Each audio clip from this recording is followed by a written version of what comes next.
بسم اللہ الرحمن الرحیم الحمد للہ رب العالمین والصلاة والسلام علی اشرف الانبیاء والمرسلین نبینا محمد وعلی آلہ وصحبہ اجمعین رب اشرح لی صدری ویسر لی امری واحلل عقدۃ من لسانی یفقہوا قولی۔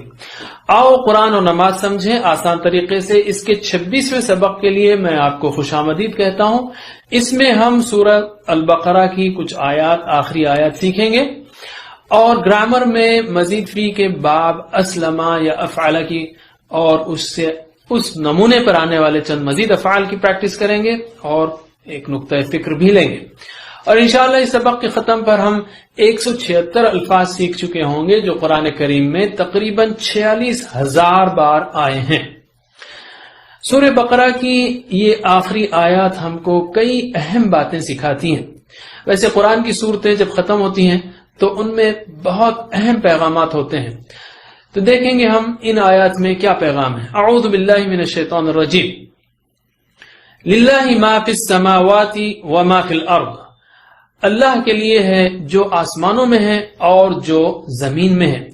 للہ یعنی اللہ کے لیے، ما یعنی جو، فی السماوات آسمانوں میں ہے، وما اور جو، فی الارض زمین میں ہے۔ یہ سارے الفاظ ہم اس سے پہلے سیکھ چکے ہیں۔ اگر آپ کسی کے سامنے انٹرویو دیتے وقت اپنی ڈگریاں اور کارنامے گناتے جائیں اور سامنے والا کبھی بیچ میں گھڑی دیکھے، کبھی ڈائری کو، کبھی فون چیک کرتا رہے، یعنی بالکل لاپرواہی سے سنے، تو آپ کو کیسے لگے گا؟ آپ کو انسلٹ لگے گی نا۔ یہ ایک چھوٹی سی مثال ہے دھیان دینے کی۔ تو ہم کہیں گے اے اللہ، جب آپ کسی چیز کی طرف توجہ دلائیں تو ہم کو اس پر اہتمام کے ساتھ غور کرنے کی توفیق دے۔ یہاں اللہ تعالیٰ کہہ رہا ہے جو کچھ آسمانوں میں سب اللہ کا ہے، تو ہم غور کریں آسمانوں میں اور زمین میں، اور جب ہر چیز اسی کی ہے تو کیوں نہ ہم بھی اسی کے ہو جائیں، یعنی اسی کی عبادت اور اطاعت کریں۔ چلیے پریکٹس کرتے ہیں، ترجمہ کیجئے۔ للہ اللہ کے لیے، ما جو فی السماوات آسمانوں میں ہے، وما اور جو فی الارض زمین میں ہے۔ للہ ما فی السماوات وما فی الارض، اللہ کے لیے جو آسمانوں میں ہے اور جو زمین میں ہے۔ وَإِن تُبْدُوا مَا فِي أَنفُسِكُمْ أَوْ تُخْفُوهُ يُحَاسِبْكُمْ بِهِ اللَّهُ۔ وَإِن اور اگر، تبدونا اگر، تفعلونا، تبدونا ان افعال کے سامنے ان آئے تو نون گر جاتا ہے۔ یہ قاعدہ ہم آگے سیکھیں گے۔ ابدا ظاہر کیا، یبدی ظاہر کرتا ہے، یبدونا، تبدی، تبدونا۔ وَإِن تُبْدُو اگر تم ظاہر کرو، ما جو، فی انفسکم تمہارے دلوں میں ہے۔ نفس کی جمع انفس ہے یا نفوس ہے، تو انفسکم تمہاری جانوں میں یا تمہارے دلوں میں۔ او یعنی یا، او کا مطلب ہے یا، تقریباً 300 بار ہے قرآن کریم میں او یا۔ تخفوہ تم چھپاؤ اس کو۔ ان تخفونا تھا، ان شروع میں آ گیا، تخفونا تم چھپاؤ، اخفا چھپایا، یخفی چھپاتا ہے، یخفونا تخفی تخفونا، ان لگنے سے پھر نون گرا ہے، تو ان تخفونا یعنی ان تخفو، اور وہی اثر آگے آ رہا ہے، او تخفوہ یا تم چھپاؤ اس کو۔ یحاسبکم بہ اللہ، حاسب یحاسب، محاسبہ یہ ہم نے پچھلی بار سیکھا، جاہد یجاہد، مجاہدہ۔ یحاسبکم حساب لے گا تم سے، بھی اس کا، اللہ اللہ۔ کیا مطلب ہے؟ یعنی اللہ تعالیٰ جو ہم چھپائیں یا ظاہر کریں اس کا حساب لے گا۔ عبادت اصل میں دو طرح کی ہیں، ایک ہے جسمانی باتیں جیسے نماز، روزہ، زکوٰۃ، حج، دین کی دعوت، غریبوں کی مدد وغیرہ، اور دل کی عبادتیں جیسے ایمان، محبت، توکل، صبر، قناعت وغیرہ۔ بلکہ جسمانی عبادات کے پیچھے بھی اصل میں دل کی عبادت یعنی ایمان و نیت بہت اہم ہے۔ اسی طرح بعض گناہ دل کے ہوتے ہیں جیسے کفر، منافقت، کبر، حسد، دنیا سے محبت وغیرہ۔ دیکھا جائے تو دل کی عبادت کا بہت اہم رول ہے، کیونکہ یہیں پر ایمان یا کفر اور نیت کا رول شروع ہوتا ہے۔ اس آیت میں اللہ تعالیٰ بتا رہا ہے کہ جس طرح نماز، روزہ وغیرہ کا حساب ہوگا، ویسے ہی دل کے اعمال کا بھی حساب ہوگا۔ اس لیے ہم کو ہمیشہ اپنے خیالات پاکیزہ رکھنے کی کوشش کرنی چاہیے. جو وسوسے اور خراب خیالات کبھی کبھی خود سے دماغ میں آ جاتے ہیں تو ان پر پکڑ نہیں ہوگی. ایسے وسوسے اور برے خیال آتے ہی اعوذ باللہ من الشیطان الرجیم پڑھتے رہیے یہاں تک کہ وہ چلے جائیں، اور دعا کیجیے کہ اللہ حساب کے وقت میرے ساتھ آسانی فرما. اللہم حاسبنی حسابا یسیرا. چلیے ترجمہ کیجیے. وَإِن اور اگر تبدو تم ظاہر کرو ما جو فی انفسکم تمہارے دلوں میں ہے، او یا تخفوہ تم اسے چھپاؤ، یحاسبکم حساب لے گا تم سے بہ اللہ. اللہ کا.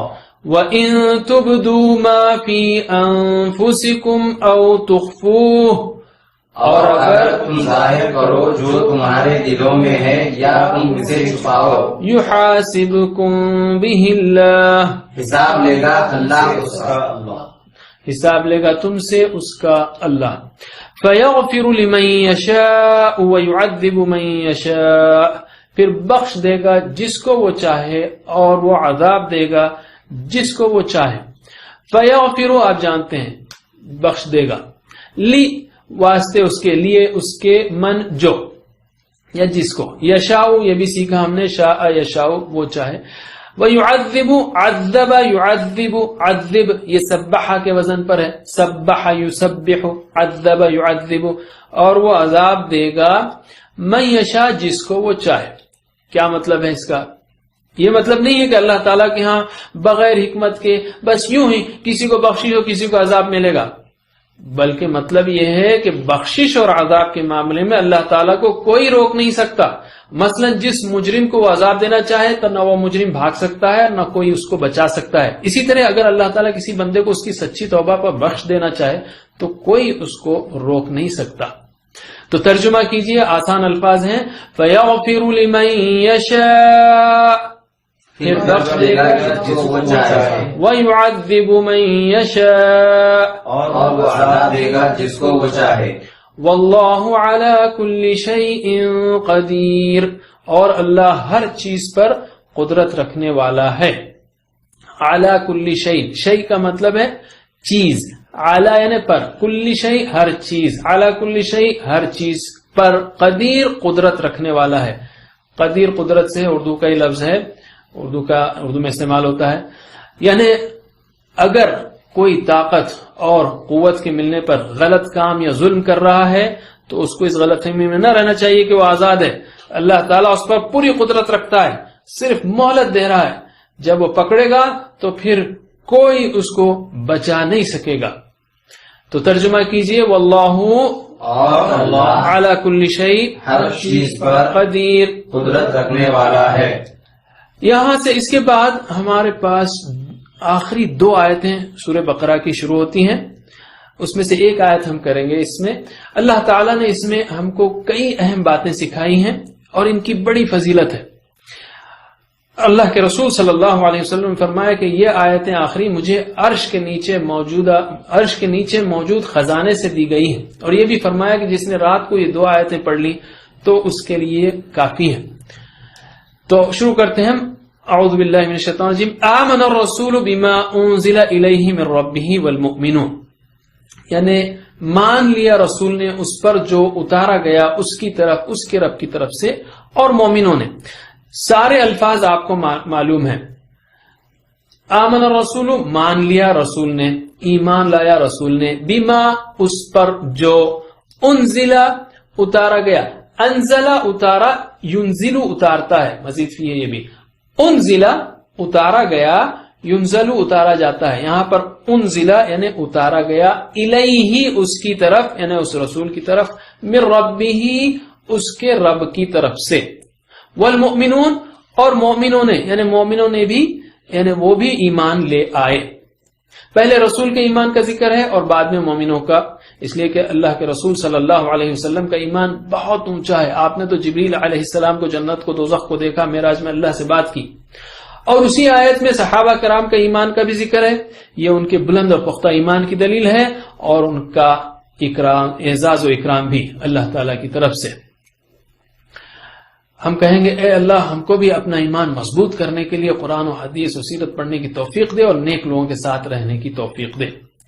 ترجمہ کیجئے، بہت سمپل ہے یہ، تو میں پوری آیت پڑھ لیتا ہوں یا ٹکڑا.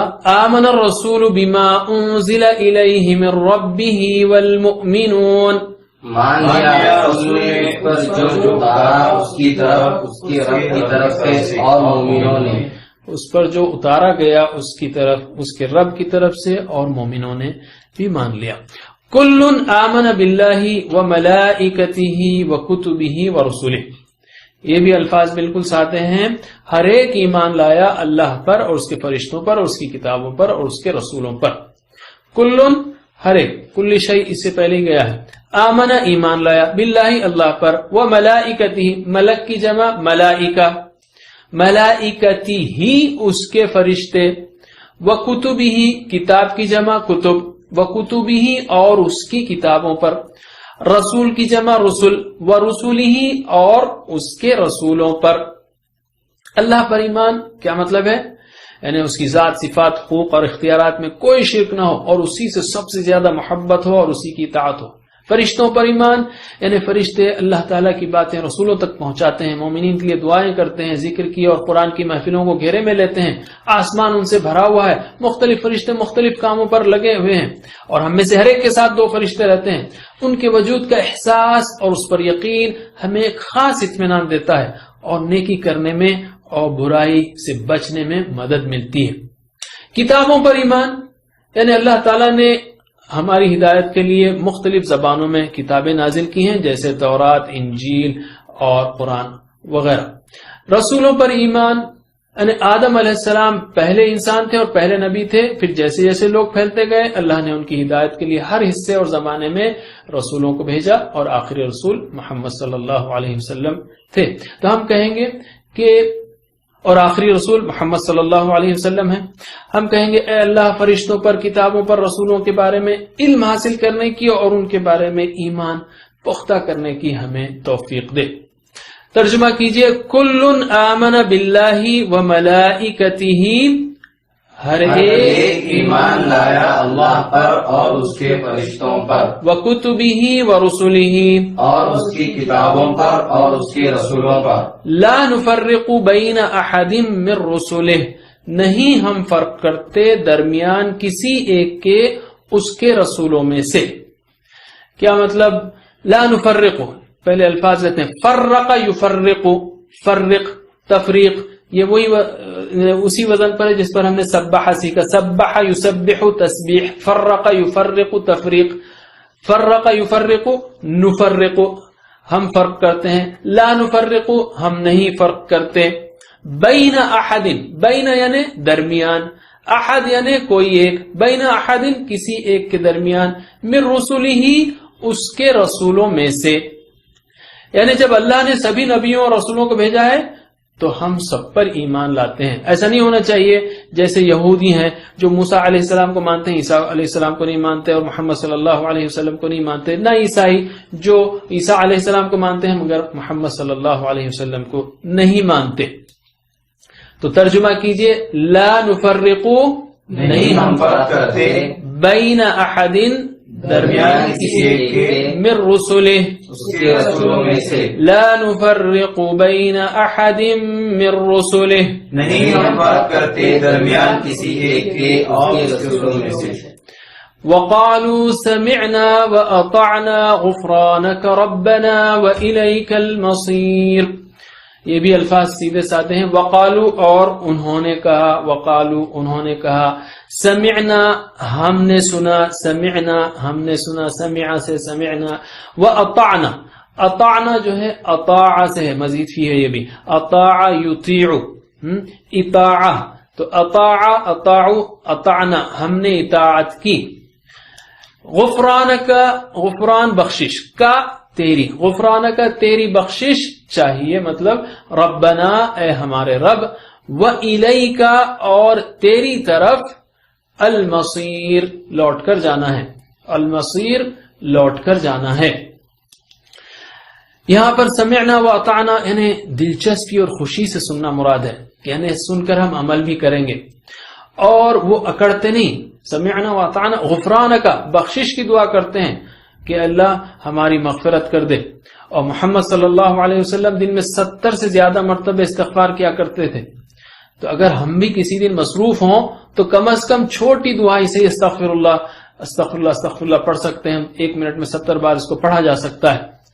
پہلے مغفرت کا ذکر ہے غفرانہ کا، اور اس کے بعد اس سے ملنے کا وَإِلَيْكَ الْمَصِيرُ. گویا ہم گناہوں کو مغفرت کی سے یعنی دھو کر اللہ کے سامنے صاف ستھرے جانا چاہتے ہیں. اس میں 5 ایمانیات کا ذکر ہے، اس پر غور کیجئے. اور ایک خاص بات ہے کہ حدیث میں آتا ہے کہ جو اللہ سے ملنے کا شوق رکھتا ہو اللہ بھی اس سے ملنے کا شوق رکھتا ہے. تو وہ الیک المصیر جب ہم پڑھیں تو اس کو شوق کے ساتھ اور ساتھ ہی ساتھ اپنے گناہوں کے خوف سے یعنی امید اور خوف کے ملے جلے جذبات کے ساتھ پڑھیے. ترجمہ کیجئے. غفرانہ کا تیری بخشش چاہیے ربنا اے ہمارے رب، وإلیک اور تیری طرف المصیر لوٹ کر جانا ہے، المصیر لوٹ کر جانا ہے. غفرانک ربنا وإلیک المصیر. تیری بخشش چاہیے اے ہمارے رب، اور تیری طرف لوٹ کر جانا ہے.